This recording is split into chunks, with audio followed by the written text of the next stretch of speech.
Oi, hoje estamos na Lagoa de Guabinha. Meu paraíso é aqui. Eu moro perto, não tão perto, mas perto dessa lagoa maravilhosa, dessa água maravilhosa, cristalina, linda. Aí hoje eu vim aqui para poder gravar para vocês mais uma parte desse livro, Plano de Batalha para a Oração. Tenho certeza que você está gostando desse livro, que fala sobre oração. Temos que ter uma oração diária e fervente, sempre. Vamos lá. Estamos no capítulo 3, prioridade da oração. Vamos saber quais são as prioridades? Acompanha comigo, tá bom? Quando a minha alma desfalecia em mim, lembrei-me do Senhor e minha oração entrou a ti, no teu santo templo. Jonas 2, versículo 7. Deus, estrategicamente, optou por estabelecer e utilizar a oração como parte do seu plano soberano para nós. É como oxigênio para a nossa vida espiritual. A oração fornece o vento necessário em nossas velas para impulsionar tudo o que fazemos como cristãos. E é a chave invisível para o sucesso de cada ministério da igreja. A oração permite que os filhos de Deus interajam com o Pai Celestial, da mesma forma como filhas e filhos queridos se dirigem aos seus pais terrenos. Mateus 7, versículos 9 ao 11, a oração alinha o corpo de Cristo com a sua cabeça. É a chave para a intimidade entre a noiva de Cristo e o seu esposo. É a fragilidade humana unindo-se em comunhão com a perfeição divina. A oração é simplesmente maravilhosa e importante demais para ser ignorada. É algo importante para Deus, então também deve ser para nós. Mas orar nem sempre é fácil. Pode parecer muito contraproducente fazer uma pausa quando temos tanta coisa para fazer. Tentar concentrar o nosso pensamento no meio de 1 milhão de distrações. Dizer não ao nosso egoísmo e autossuficiência e nos humilhar diante de um Deus todo-poderoso, o qual não podemos controlar e nem de fato ver ou ouvir com os nossos sentidos físicos. Parece mais fácil simplesmente sair e tentar consertar as coisas por nós mesmos do que parar e orar por elas. Por isso, tendemos a adiar a oração e recorrer a ela apenas como um paraquedas de emergência em tempos de crise. Mas invocar um Deus santo e soberano em oração é algo que devemos valorizar e nunca ignorar. Nós somos muito necessitados de Deus. Ele criou o universo do nada pelo poder de sua palavra verbalizada. Nós, por outro lado, nunca criamos nada dessa forma. Ele é perfeito e detém toda a autoridade no céu e na terra. Nós, porém, tropeçamos de muitas maneiras. Lucas 9, versículo 23. Tiago 3, versículo 2. Deus não depende de absolutamente nada, enquanto nós somos completamente dependentes dele em cada segundo de cada dia. João 15, versículos 4 e 5. Ele conhece cada detalhe de tudo, em todos os lugares e em todos os momentos. Salmos 139, versículos 1 ao 18. Ao passo que nós não sabemos o que vai acontecer amanhã e já estamos esquecendo o que fizemos ontem, é por isso que a oração deve ser a primeira na ordem das coisas. 1 Timóteo 2, versículo 1 ao 8. Jesus priorizou a oração acima de quase todo o resto. Os discípulos o viam orando secretamente e continuamente e andando no poder do Espírito publicamente. Deve ser por isso que eles resumiram milhares de solicitações de treinamento em oração com essas palavras: Senhor, ensina-nos a orar. Lucas 11, versículo 1. Ele também priorizou a oração acima de quase tudo o mais na igreja. Quando ele expulsou os cambistas do templo, ele proclamou e os ensinava dizendo: não está escrito, a minha casa será chamada por todas as nações casa de oração. Mas vós a tendes feito covil de ladrões. Marcos 11, 17. Com este movimento surpreendente e violento, ele resumiu o propósito da casa de Deus e trouxe para todo o povo de Deus uma prioridade central: a reunião dos fiéis para a oração. Ele não disse: a minha casa será chamada casa de sermões, ou uma casa de cânticos, ou uma casa de evangelismo, ou uma casa de comunhão. Enquanto essas coisas são de valor inestimável e certamente têm o seu lugar, priorizar a oração significa priorizar o propósito de Deus.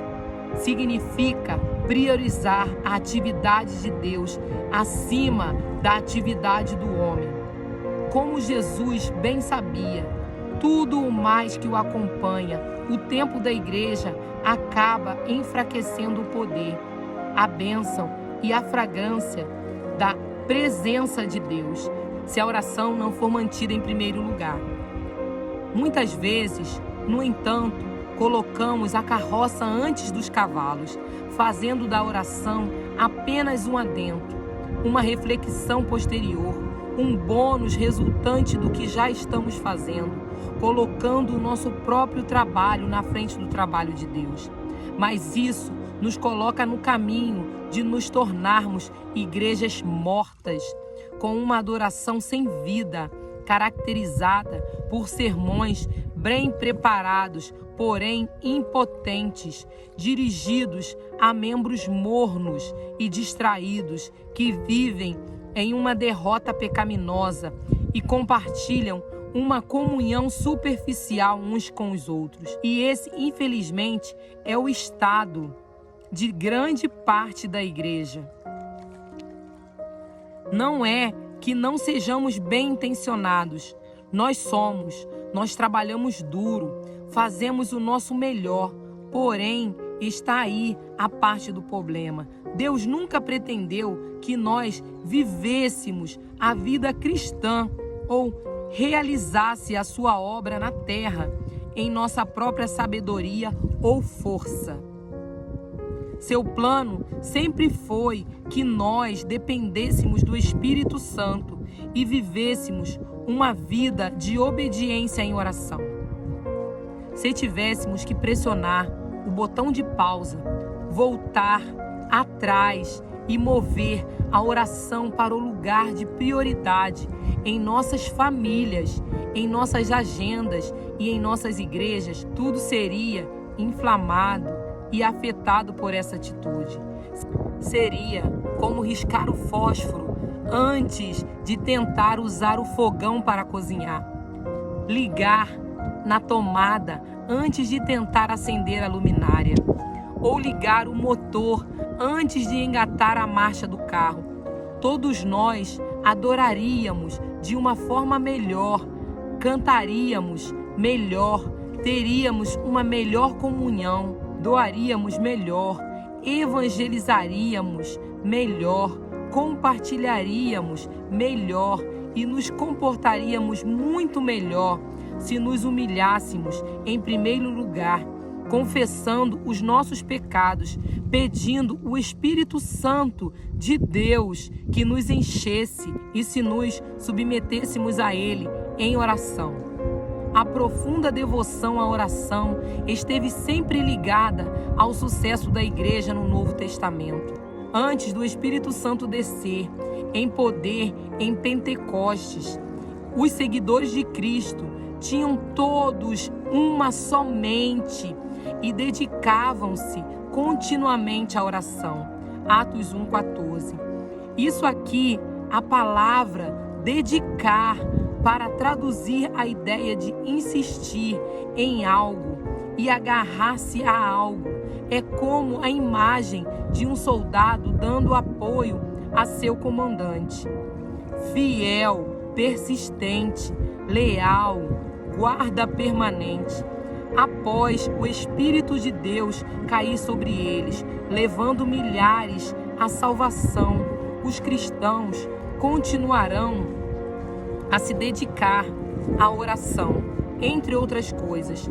Atos 2:42. Até quando problemas surgirão na igreja, tais quando as viúvas se sentirem negligenciadas, os apóstolos rapidamente delegaram responsabilidades aos diáconos qualificados, acrescentando: e nós dedicaremos à oração e ao ministério da palavra. Atos 6, versículo 4. Eles permaneceram em oração. Esta mesma prioridade foi embutida nas igrejas que estavam sendo iniciadas e continua a ser a palavra de Deus para nós hoje, em nossas vidas e em nossas igrejas. Exorto-te que antes de tudo se façam súplicas, orações, intercessões e ações de graças por todos os homens. 1 Timóteo 2:1.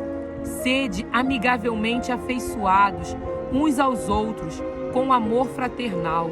Regozijai-vos na esperança, sede pacientes na tribulação, perseverai na oração. Romanos 12, versículo 10 e 12. Perseverai em oração, velando nela com ação de graça, orando também juntamente por nós. Colossenses 4, versículo 2 ao 4. Aonde quer que vamos, a oração deve estar lá para nos encontrar, e quando isso acontecer, os seguintes resultados começarão a aparecer com maior regularidade. A Escritura especificamente atrela cada uma dessas coisas à oração. Considere-as como uma prévia do que pode acontecer se a sua igreja passar a se dedicar verdadeiramente à oração. Evangelização dos perdidos. Colossenses 4, versículo 3. 1 Timóteo 2, versículo 1 ao 8. Cultivo do discipulado. Lucas 11, versículos 1 e 2. João 17. Verdadeira comunhão cristã. Atos 2, versículo 42. Decisões sábias. Tiago 1, 5. Superação de obstáculos. Marcos 11, versículos 22 ao 24. Satisfação das necessidades. Mateus 6, versículo 11. Lucas 11, versículos 5 ao 13. Verdadeira adoração em operação. Mateus 6, versículo 13. Atos 2, versículos 41 ao 47. Avivamento a todo vapor. 2 Crônicas, capítulo 7, versículo 14. À luz disto, leia a seguinte descrição da igreja primitiva através da lente de uma devoção à oração e veja se faz mais sentido para você. A palavra de Deus, a comunhão e o partir do pão eram parte de sua convivência, mas a oração era o fôlego de vida de toda aquela experiência. Então, os que alegremente receberam a sua palavra foram batizados e naquele dia acrescentaram-se em torno de 3.000 almas, e eles continuaram firmemente na doutrina dos apóstolos, e na comunhão, e no partir do pão, e nas orações, e sobreveio temor a toda a alma. E muitas maravilhas e sinais eram feitos pelos apóstolos, e todos os que criam estavam juntos e tinham todas as coisas em comum. E vendiam suas propriedades e bens e repartiam com todos os homens, conforme cada homem necessitava. E perseverando todos os dias, concordemente no templo, e partindo o pão de casa em casa, comiam o seu alimento com alegria e singeleza de coração, louvando a Deus e tendo o favor de todo o povo. E o Senhor acrescentava diariamente à igreja os que estavam sendo salvos. Atos 2, versículo 41 a 47. Todos nós queremos estar em um lugar onde a verdadeira amizade e amor são abundantes, onde Deus é honrado e onde o seu poder se dá a conhecer através de nossas vidas. Vamos orar para que isso volte a acontecer no corpo de Cristo. Isso pode acontecer novamente, se quisermos nos dedicar à oração. Pai, perdoa-nos por confiarmos em nossa sabedoria, força, energia e ideias, em vez de permanecermos em Ti e buscar-te primeiramente. Ajuda-nos a deixar de lado tudo o que nos impede de buscarmos o que tens de melhor. Ajuda-nos a priorizar a oração e a ela nos dedicarmos em nossas vidas pessoais, em nossas famílias e em nossas igrejas. Faz de nossas igrejas verdadeiras casas de oração para todas as nações. Vivifica-nos de novo, Senhor. Ajuda-nos a caminhar em Tua força e a trazer a Ti grande glória em nossa geração. Em nome de Jesus. Amém. Amém. Que possamos nos dedicar à oração, priorizar a oração e a comunhão com os irmãos. A importância de estar juntos em comunhão, em uma igreja unida. Que o Senhor abençoe a sua vida. Vamos orar para agradecer. Mas não esqueça de curtir, compartilhar e se inscrever no nosso canal. Muitas pessoas ainda precisam entender a importância da oração. Tá bom? Vamos orar.